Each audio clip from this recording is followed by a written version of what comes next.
आजमगढ़ जिले में लंबे समय से जाम की समस्या बनी हुई है। शहर की संकरी सड़कों और बढ़ते वाहनों के दबाव की वजह से यहां लोगों को घंटों तक जाम में फंसना पड़ता है। लेकिन अब इस बड़ी समस्या का समाधान निकल आया है। शासन ने आजमगढ़ में रिंग रोड बनाने की मंजूरी दे दी है। यह रिंग रोड जिले के 23 गांवों से होकर गुजरेगी और इसके लिए लगभग 94.59 हेक्टेयर भूमि का अधिग्रहण किया जाएगा।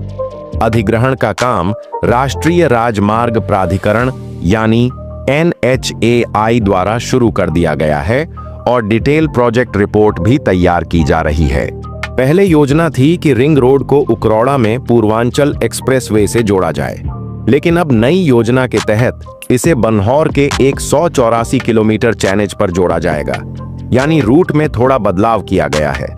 रिंग रोड की शुरुआत सेमरहा रानी की सराय अंडरपास से होगी।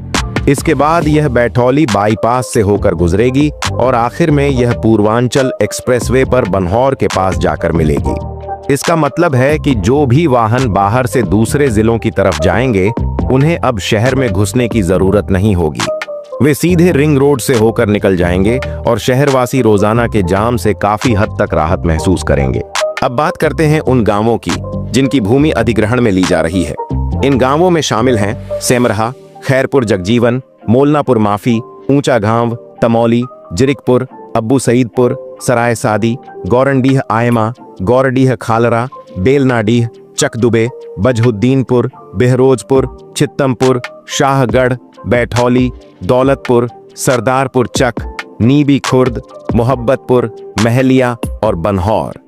इन गांवों के किसानों की लगभग 94 हेक्टेयर से ज्यादा भूमि रिंग रोड निर्माण में जाएगी। रिंग रोड का सबसे बड़ा फायदा होगा कि शहर में आने जाने वाले वाहनों का दबाव कम होगा। आजमगढ़ से गुजरने वाले लोग जैसे कि प्रयागराज, जौनपुर, गोरखपुर या वाराणसी की ओर जाने वाले यात्री अब सीधे रिंग रोड से होकर निकल जाएंगे। शहर की भीतरी सड़कों पर भीड़ और जाम की समस्या काफी कम हो जाएगी। इसके अलावा रिंग रोड बनने से जिले का कनेक्टिविटी नेटवर्क और मजबूत होगा। आसपास के इलाकों तक पहुंचना आसान हो जाएगा और स्थानीय व्यापार और कारोबार को भी फायदा मिलेगा। ट्रांसपोर्टेशन आसान होने से किसानों और व्यापारियों को भी बड़ी राहत मिलेगी। शासन की मंजूरी मिल चुकी है, DPR तैयार हो रही है और भूमि अधिग्रहण का काम भी तेजी से चल रहा है। ऐसे में आने वाले समय में आजमगढ़ के लोगों को जाम से छुटकारा मिलने की उम्मीद है।